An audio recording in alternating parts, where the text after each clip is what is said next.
Yeah. I totally understand it. I'm a fanboy myself. If somebody comes around and says, 2 Notes products suck, I respectfully tell the person to shut his mouth because he doesn't know what he's talking about.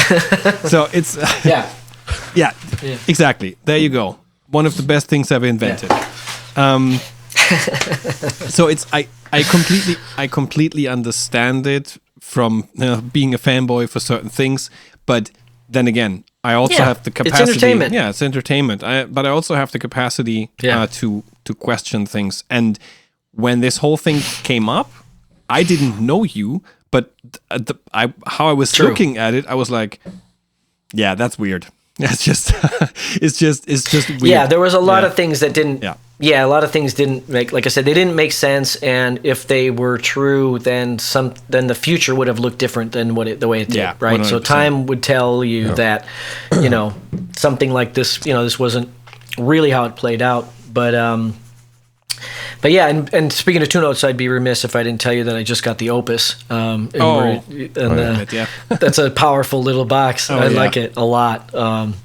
It's on the tech rig. I'll probably use it as my line in, like my guitar tester thing. Right. I have a tuning line that I use, and our keyboard player on Idol plays guitar for a few songs, and that's going into his rig because that's just an easy. It's just like a perfect, perfect, easy, simple solution.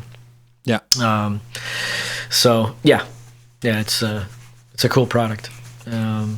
And they're going crazy. I mean, IRs are off the charts now. Yes. I mean, there's so many good, load boxes and IRs and things like that. Steve has the 2 Notes Captor X in his rig, but then he also has like a Red 7 has a load box with IRs. Right. That one sounds great. So we use that at times. That's in the current rig, and like I said, even the Opus, it sounds great. And so another guy of ours, he's going to use that on the end of a pedal board as just another signal, right? And so inside of it'll be some kind of Fender tone going out the XLR. But then he's going to use it where the 1/4 inch is the pass-through. It's not affected by the IRs at all. It just goes out and exits, and goes to the amp.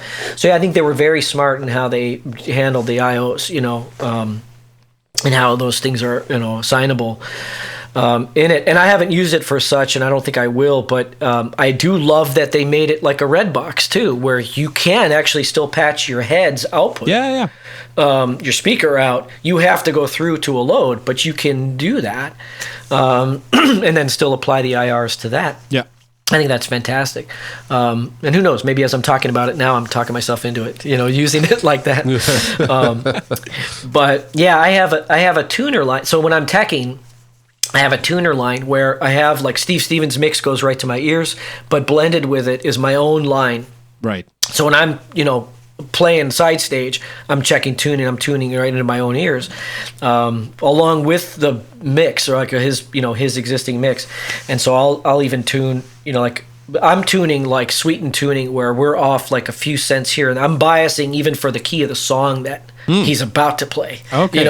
When I hand him the guitar, and so it's pretty important. But even since I was using Moore has like a 5150 little fake amp pedal. Yeah.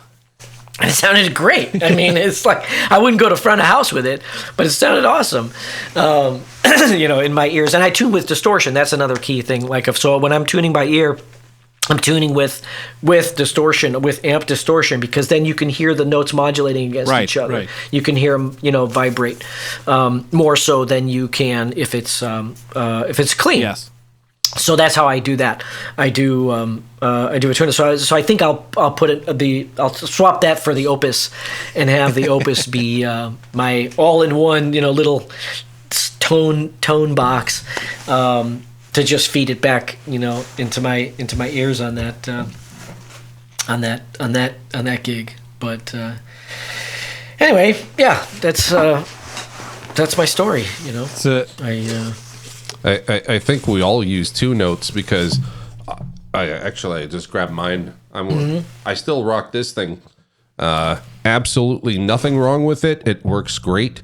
And I think this brings me to a point that I wanted to make earlier, which is it seems to me like companies that come out with great ideas, even though they're met with a lot of skepticism and maybe like really harsh critique, it's the how much time it remains on the market without going away that is a true testament. Like if you look at this product, it's still there and they still sell this particular unit, although they have some new ones with like more options.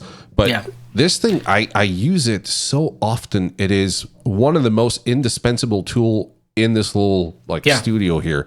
Because if like we were talking about audio engineering, right? It's like a lot of people don't understand unless you've actually bothered to go with like real engineers. I'm not talking like home studio. I'm talking like real engineers. If you're at home and you grab an SM57 and you stick it as close as you can to that grill cloth, you're still picking up the damn room. So if you have like standing waves and all this shit, it comes through in your audio. So being like the product demo guy, it's like, if I don't use this, you're not getting a very steady reference of my tone, because you're getting whatever mic you're placement hear I have on Wednesday. Clicking against the strings, you know. Exactly. If and it's that not was loud Steve's enough. thing. Yeah, again, he's using, he uses multiple different boxes. He's a load box nut too. He's got all the different kinds of load. This one sounds better on this amp, and this one loads better. The feel of this one's a little different. So he's way into it. He has magical ears, big set of ears, and. But the thing about the two, when we were doing that, they did profiles of his cabinets. We're talking about these cabinets that he's used in the 80s or Top Gun or whatever, fine Malibus. These cabs that he could never tour with. And you certainly couldn't tour with them in Dave Grohl's Studio 606 with these two microphones. And if you did, you'd be building a gigantic cavity to put them in so that you weren't getting bleed.